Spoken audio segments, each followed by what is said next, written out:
আসসালামু আলাইকুম এভরিওয়ান। আজকে আমরা এই ম্যাথের সমাধান দেখব। আমাদের এই চ্যানেলে আপনাদের জন্য বিভিন্ন চাকরি পরীক্ষার বিভিন্ন ম্যাথের সমাধানের ভিডিও চলছে। কাইন্ডলি আমাদের চ্যানেলটিকে সাবস্ক্রাইব করে দিবেন। তো চলুন এখন আমরা আমাদের আজকের ম্যাথের সমাধানে নেমে পড়ি। এখানে বলছে কোনো ক্ষুদ্রতম সংখ্যাকে 3, 5, 6 দ্বারা ভাগ করলে ভাগশেষ হবে 1।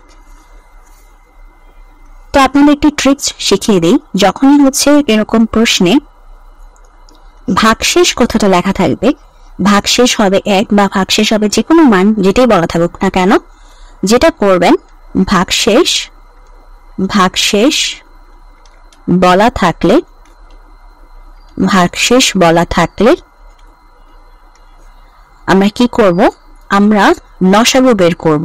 যে সংখ্যাগুলো দেওয়া আছে সেই সংখ্যাগুলোর লসাগু বের করব। তো লসাগুর সাথে যে লসাগুর যে মানটা বের হবে ওই লসাগুর মানের সাথে আমরা কি করব, লসাগুর মানের সাথে আমরা ভাগশেষে যে মানটা আছে আমাদের কোশ্চেনে দেয়া থাকবে সেই ভাগশেষের মানটা যোগ করে দেব। ঠিক আছে, যোগ করতে হবে। এটা আমি আপনাদের বোঝানোর স্বার্থে বলে দিলাম। তো বেসিক্যালি আপনারা যেটা করবেন, এরকম ক্ষুদ্রতম সংখ্যা যে মানগুলো দেয়া থাকবে, সো 3, 5, 6, যদি লসাগু করি 3 একে 3, 5, 3 দুগুণা 6, সুতরাং লসাগু কত হবে?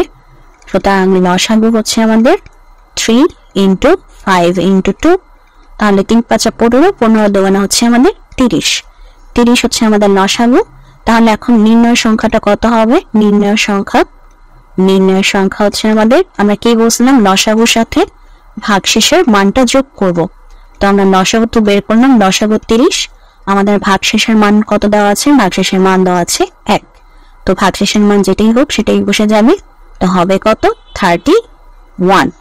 এটাই হচ্ছে আমাদের আজকের প্রশ্নের সমাধান। তো যদি ভিডিওটি ভালো লাগে অবশ্যই ভিডিওতে লাইক দিবেন, চ্যানেলটিকে সাবস্ক্রাইব করবেন। ভালো থাকবেন।